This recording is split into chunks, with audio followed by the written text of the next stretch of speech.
తన పర్ణశాలలో నన్ను దాచును. తన గుడారపు మాటన నన్ను దాచును. ఆశ్రయదుర్గము మీద ఆయన నన్ను ఎక్కించును. ఇప్పుడు నన్ను చుట్టుకొని ఉన్న నా శత్రువుల కంటే ఎత్తుగా నా తల ఎత్తబడును. హల్లెలూయా. ప్రియమైన వారలారా, దావీదు మహారాజు ఇంత గొప్పగా మందిరము యొక్క విలువలను తెలుసుకొని, యెరూషలేము మందిరం యొక్క విలువను, దేవుడు స్థాపించుకున్నటువంటి సంఘం యొక్క విలువను తెలుసుకొని, దావీదు మహారాజు కింగ్ డేవిడ్ ఆయన చేతి కింద ఎంతమంది మంత్రులు, ఎంతమంది అధికారులు, ప్రజలు, గొప్పవాళ్ళు ఆయన అండర్లో ఉంటారు. ఆయన తలుచుకుంటే ఆయన ఆఫీస్లోనికే, ఆయన అడ్మినిస్ట్రేషన్ ఆఫీస్లోనికే, లేకపోతే ఆయన పరిపాలిస్తున్నటువంటి స్థానంలోనికే పాస్టర్లను, బిషప్లను పిలిపించుకోవచ్చు. పిలిపించుకోవచ్చా? కింగ్ డేవిడ్ అంటే మామూలు మహారాజా?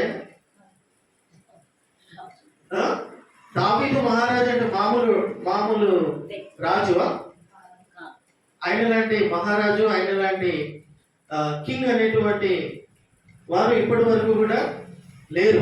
అటువంటి ప్రత్యేకమైనటువంటి అభిషేకం దేవుని ఏర్పాటులో ఉన్నటువంటి మహారాజు ఆయన తలుచుకుంటే, ఆయన తలంచితే పాస్టర్లే నా ఇంటికి వచ్చి, ఆఫీస్కి వచ్చి నా కోసం ఈ పరిస్థితిని బట్టి ప్రార్థన చేయమని చెబితే పరిగెత్తుకుంటూ వస్తారు. బిషప్లైనా అప్పుడు వాళ్ళు ఉండేవాళ్ళు అనుకోండి, ఏమంటారు, ప్రీస్టులు ఉండేటువంటి, యాజకులు ఉండేటువంటి వాళ్ళు. ఈ తరంలో మనం అర్థం చేసుకోవాలంటే ఆయన పిలిస్తే పరిగెత్తుకుంటూ వస్తారు. అమ్మ పలానా మహారాజ్. ఇప్పుడు మన దేశానికి ఉన్నటువంటి ప్రెసిడెంట్ కానీ, ప్రైమ్ మినిస్టర్ కానీ పాస్టర్ ఒక ఫోన్ చేసి పిలిస్తే నా కోసం వచ్చి ప్రార్థన చేయి, ఢిల్లీకి వచ్చి ప్రార్థన చేయాలంటే ఉంటుంది ఆమె ఇక్కడ అన్ని వదిలిస్తుంది. పాస్టర్ గారిని ఫోన్ చేసి మీరు చాలా భారంతో ఈ రేకుల మధ్యలో, మట్టి గోడల మధ్యలో, దోమల మధ్యలో, చుట్టుముట్టు వర్షం నీళ్ళలో పాములు, తేళ్లు, జర్రెలు ఇవన్నీ పిక్నిక్ లాగా తిరుగుతూ ఉన్నా, అప్పుడప్పుడు అవి వచ్చి పోతూ ఉన్నా, ఇటువంటి పరిస్థితులలో సేవ చేస్తున్నటువంటి సేవకులారా, servants of God, please come to my office. మా ఆఫీస్కి వచ్చి, ఢిల్లీకి వచ్చి ప్రార్థన చేయండి. నేను పరిపాలించే విధానంలో బట్టి జ్ఞానం కోసం కానీ, ఆరోగ్యం కోసం కానీ ప్రార్థన చేయండి అంటే పరిగెత్తుకుంటూ వెళ్తాం ఎవరైనా కానీ కూడా.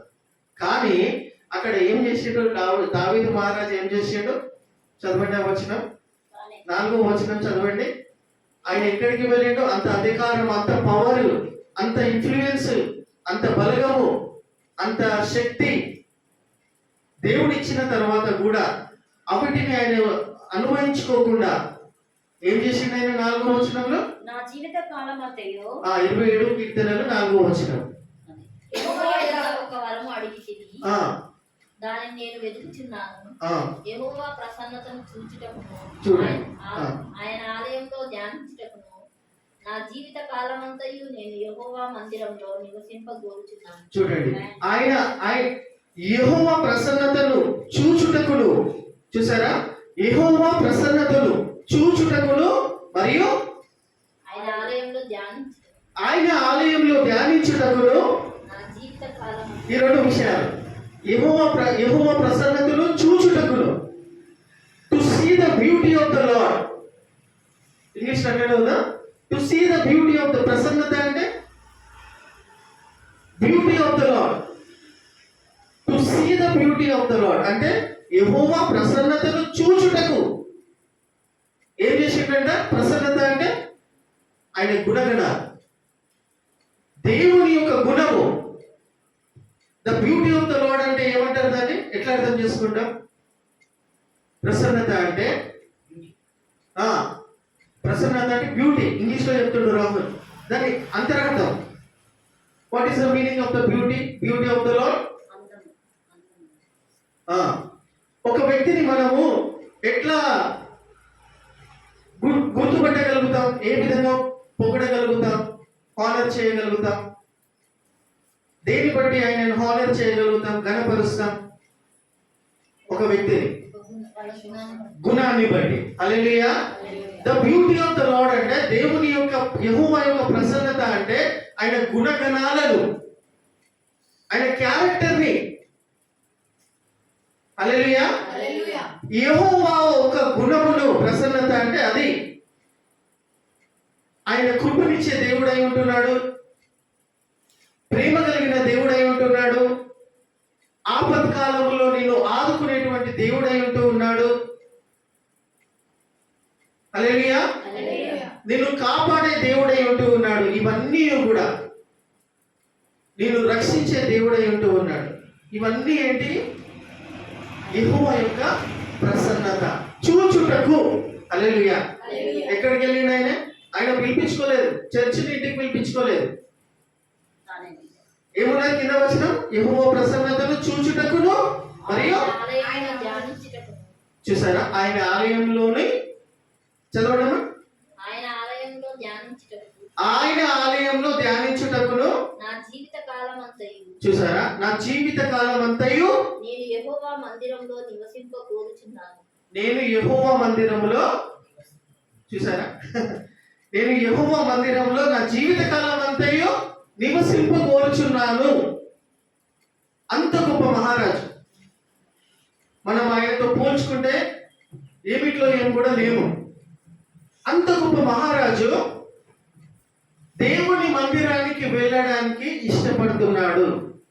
ఆయన దేవుని మందిరాన్ని ఇంట్లో పిలిపించుకోవడం కాదు. అర్థమవుతుందా? దేవుని మందిరంలో అడుగు పెట్టడానికి, దేవుని మందిరానికి ఆసక్తితో వెళ్ళడానికి, దేవుని మందిరంలో ఆయన ప్రసన్నతను చూడడానికి, ఆయన ఆలయంలో ధ్యానించు. ఆయన ఏమన్నది? ఆయన ఆలయంలో ధ్యానించుటకు. హల్లెలూయా. ఏం ధ్యానిస్తావు? దేవుని మందిరంలోకి వెళ్ళి మీరు ఇక్కడికి వచ్చిన తర్వాత దేవుని మందిరంలోకి వచ్చి కళ్ళు మూసుకొని ఏం ధ్యానిస్తారు? ఇంట్లో గుళ్ళం పెట్టేసి వచ్చినా లేదా, తార్ మీద బట్టలు తీసినా లేదా, అయ్యో మా పిల్లగానికి సాయంత్రం భోజనం పెట్టాలని ఇవి ధ్యానిస్తారా? కళ్ళు మూసుకొని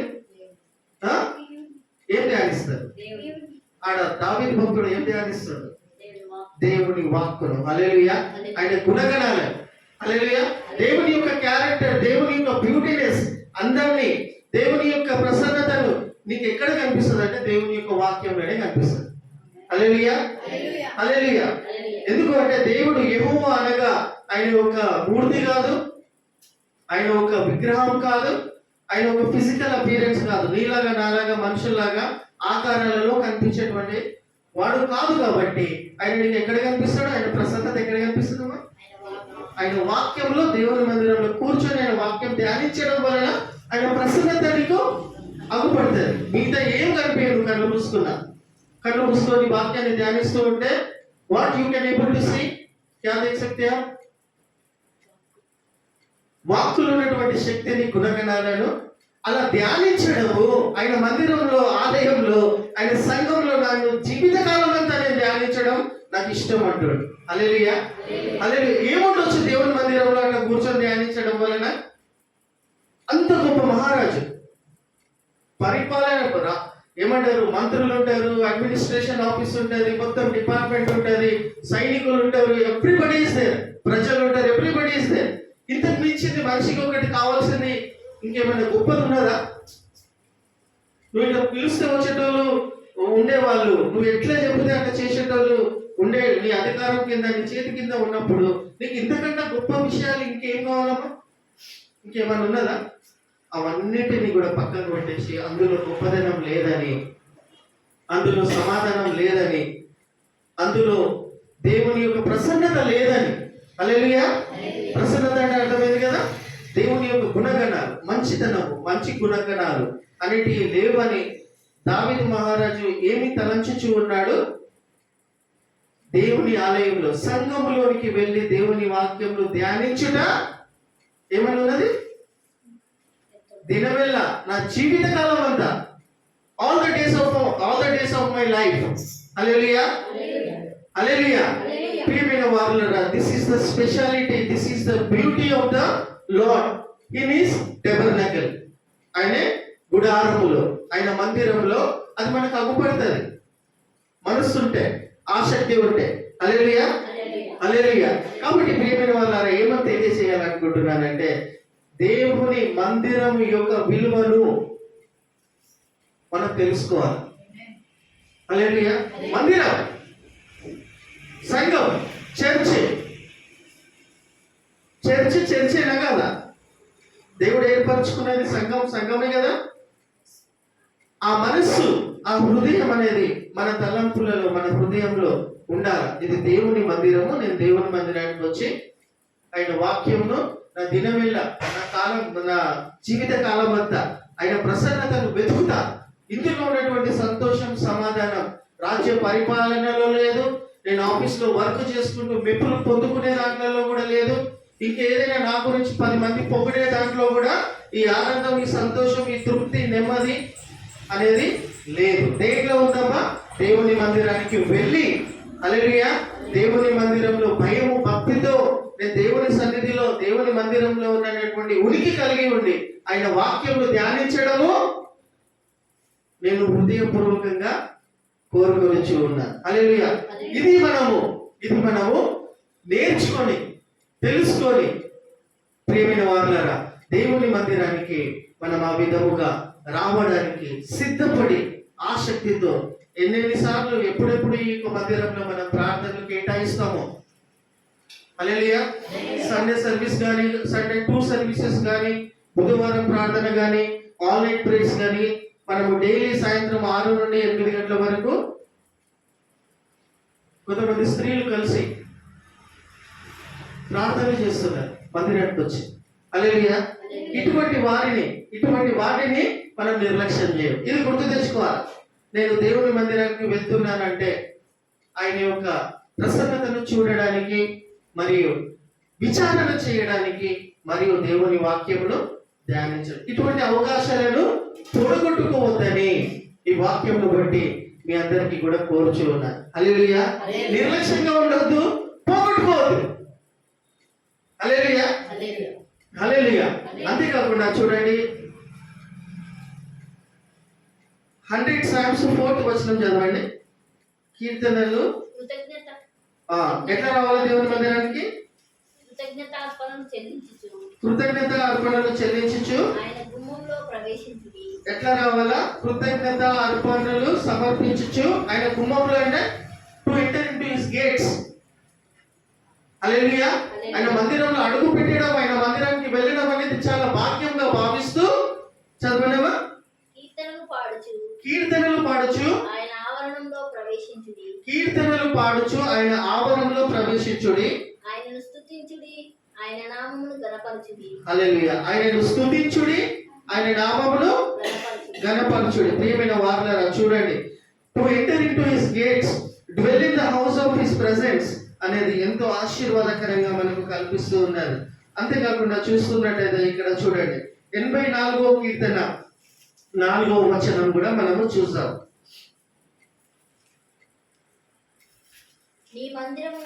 నీ మందిరమునందు నివసించువారు ధన్యులు. హల్లెలూయా.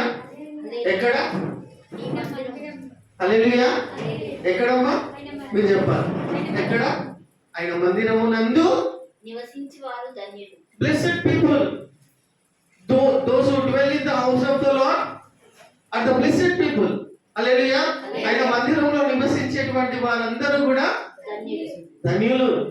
హల్లెలూయా, హల్లెలూయా.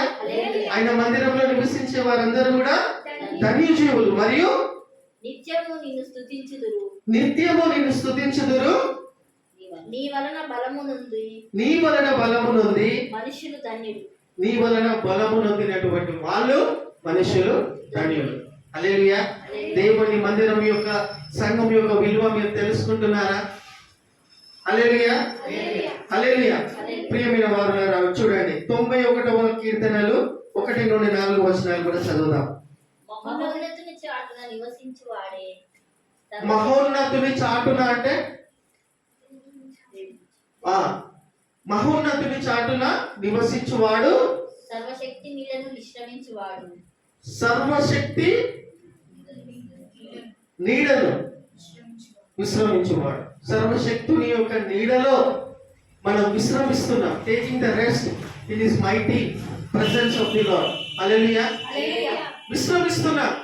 దేవుని మందిరానికి ఇన్ని మెంటల్ టెన్షన్స్ పెట్టుకొని, ఇన్ని ఆందోళన, ఇన్ని బాధలను పెట్టుకొని దేవుని మందిరానికి వచ్చిన తర్వాత సర్వోన్నతుని యొక్క నీడలో, ఆల్మైటీ యొక్క శక్తి కలిగినటువంటి దేవుని నీడలో నీకు ఏం కలుగుతుంది?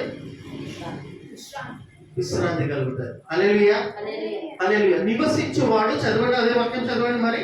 మహోన్నతుల చాటున నివసించువాడే సర్వశక్తి నీడను విశ్రమించువాడు. సర్వశక్తి నీడను విశ్రమిస్తున్నాడు. సర్వశక్తిని నీడలో రెస్ట్ తీసుకుంటున్నాడు. అతనికి నెమ్మది కలుగుతూ ఉన్నది. మరియు ఆయనే నాకు ఆశ్రయము. చూసారా, ఎవరేమో ఆశ్రయము? యెహోవాయే నాకు ఆశ్రయం. హల్లెలూయా. యెహోవాయే నాకు ఆశ్రయం, ఆయనే నాకు ఆశ్రయము. హల్లెలూయా. మరియు ఆయనే నా కోట. ఆయనే నా కోట, నేను నమ్ముకున్న దేవుడనని నేను యెహోవాను గూర్చి చెప్పుచున్నాను. హల్లెలూయా. హల్లెలూయా. ప్రియమైన వారలారా, 2 కొరింథియన్స్ 5:17 కూడా మనం చదువుకుంటున్నట్టయితే మనం ఇక్కడ 2 వచనాలు చూసుకొని మనం దేవుని యొక్క మందిరం యొక్క విలువను తెలుసుకొని ముగించుకుందాం.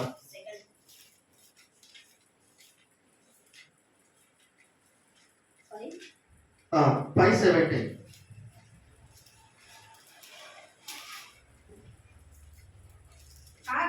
కాగా ఎవడైనను క్రీస్తునందున్న ఎడల వాడు నూతన సృష్టి.